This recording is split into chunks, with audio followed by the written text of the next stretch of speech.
ओम नमो भगवते वासुदेवाय.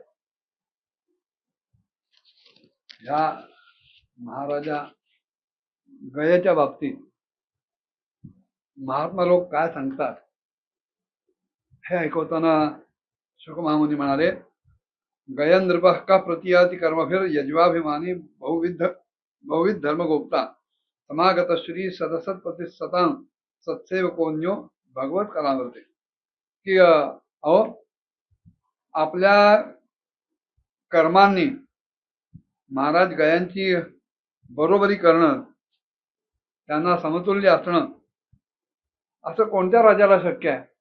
सतत कोणालाच नाही. कारण गय महाराज हे साक्षात भगवंताचा अंशावतार आहेत, कलावतार आहेत. तेव्हा गय महाराजांना सोडून अन्य कोणीही अशा प्रकारे यज्ञांचं विधिवत अनुष्ठान करू शकत नाही. त्यांच्यासारखा मनस्वी, बहुज्ञ, धर्माचं रक्षण करणारा, लक्ष्मीला अत्यंत प्रिय असलेला, साधू समाजाचा शिरोमणी असलेला आणि सत्पुरुषांचा सच्चा सेवक असलेला ह्या जगाच्या पाठीवर कोणीही मिळणार नाही. सत्यसंकल्प असलेली परमसाध्वी, श्रद्धा, मैत्री आणि दया इत्यादी ज्या दक्ष कन्या आहेत, त्यांनी गंगा, यमुनादी इत्यादी नद्यांच्या सह अत्यंत प्रसन्नतेनं या गय महाराजांना अभिषेक केला. आणि त्यांची इच्छा नसून सुद्धा पृथ्वी मातेनं, गायीनं जसं आपल्या बछड्याला अत्यंत प्रेमानं दूध पाजावं पाना फुटून, त्याप्रमाणे गय महाराजांच्या या गुणांवर संतुष्ट होऊन, लुब्ध होऊन पृथ्वी मातेनं प्रजेला धनरत्नादी सगळं काही जे अभिष्ट पदार्थ होते ते उदार हस्ताने दिले. गय महाराजांना वास्तविक कुठलीच कामना नव्हती, वासना नव्हती, इच्छा नव्हती. तरी सुद्धा जेव्हा त्यांनी वेदोक्त कर्मांनी सगळ्या प्रकारचे भोग मिळवले, त्यावेळेला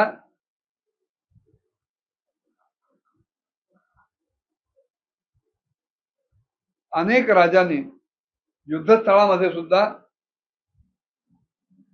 त्यांना शरण जाऊन अनेक प्रकारच्या भेटी दिल्या, आहेर दिले.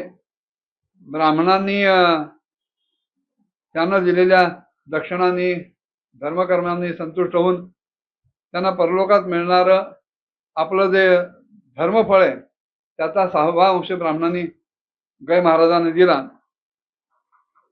गय महाराजांच्या यज्ञामध्ये अधिकाधिक सोमपान करून इंद्रदेवता सुद्धा उन्मत्त होऊन गेली. आणि त्याचप्रमाणे त्यांच्या अत्यंत श्रद्धा आणि विशुद्ध निश्चल अशा भक्तिभावानं समर्पित झालेल्या यज्ञफळाचं भगवान यज्ञपुरुषांनी स्वतः साक्षात प्रकट होऊन ग्रहण केलं. ज्यांच्यावर तृप्त झाल्यामुळं ब्रह्मदेवांपासून सगळ्या देवता, मनुष्य, पशुपक्षी, वृक्ष, अगदी गवताच्या पात्यापर्यंत सगळे जीव तत्काळ तृप्त होतात. ते विश्वात्मा असलेले भगवान श्रीहरी नित्य तृप्त असून सुद्धा राजर्षी गयानं केलेल्या यज्ञांमुळं संतुष्ट झाले, तृप्त झाले. अशा या गयांची बरोबरी अन्य राजा कोण कशी करू शकणार? तेव्हा ह्या महाराज गयांची जी पत्नी होती गयंती, तिच्यापासून त्यांना चित्ररथ नावाचा मुलगा झाला. चित्ररथाची पत्नी पूर्णा, तिच्यापासून सम्राट नावाचा मुलगा झाला. गयंतीच्याच गर्भापासून आणखीन 2 मुलगे सुगती आणि अवरोधन नावाचेही जन्माला आले. सम्राटाची पत्नी उत्कला, तिच्यापासून मरीची आणि मरीचीची पत्नी बिंदुवती, हिच्यापासून बिंदुमान नावाचा मुलगा जन्माला आला. त्या बिंदुमानापासून त्याची पत्नी सरघा, हिच्यापासून त्याला मधु नावाचा मुलगा झाला. मधुची पत्नी सोमनाथ, तिच्यापासून वीरव्रत, वीरव्रताची पत्नी भोजा, तिच्यापासून मंथू आणि प्रमंथू हे 2 पुत्र झाले. आणि त्यातल्या मंथुला त्याची पत्नी सत्या हिच्यापासून भौवन भुवनापासून दूषणाचा मुलगा उदर, भूषणाचा मुलगा त्वष्टाचा मुलगा विरोचन, अशी विशुची पर्यंत 100 पुत्रांची आणि एका मुलीची उत्पत्ती झाली. या विरजाच्या विषयामध्ये एक अत्यंत प्रसिद्ध असा श्लोक आहे. प्रयोव्रतम वंशमिमं विरजश्चरमोद्भवः अकरोदत्यलं कीर्त्या विष्णुस्वरगणं यथा. की ज्या प्रकारे भगवान विष्णू सगळ्या देवतांची शोभा वाढवतात, त्याचप्रमाणे ह्या प्रियव्रताच्या वंशाला त्याच्यातून नंतर नंतर उत्पन्न झालेले जे राजा आहेत आणि शेवटचे विरज त्यांनी आपल्या सुयशानं सत्कीर्तीनं विभूषित केलेलं आहे. अशा प्रकारे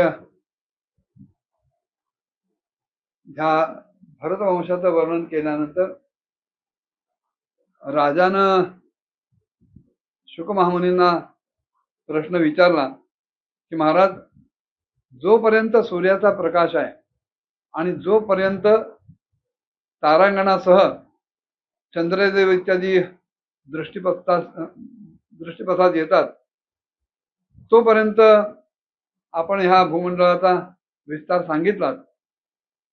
त्यामध्ये आपण सांगितलं की महाराज प्रियव्रतांच्या रथामुळं त्या रथाच्या चाकाच्या चाकोरीतून 7 समुद्र जन्माला आले, ज्याच्यामुळे या पृथ्वीवर 7 द्वीप बनले. सप्तद्वीपापासून तर असं तिथं वर्णन केलं जातं. तेव्हा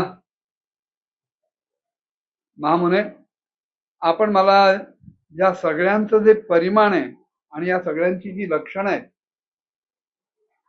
ह्या सही सगळं विवरण सांगावं, ते जाणण्याची मला तीव्र इच्छा आहे. कारण जे मन भगवंताच्या या गुणमय अशा स्थूल मूर्तीमध्ये लागू शकतं, त्याचाच वासुदेव संज्ञक असलेला स्वयंप्रकाशाचा निर्गुण ब्रह्मरूप भाग सूक्ष्मतम अशा स्वरूपात सुद्धा मिळणं शक्य आहे.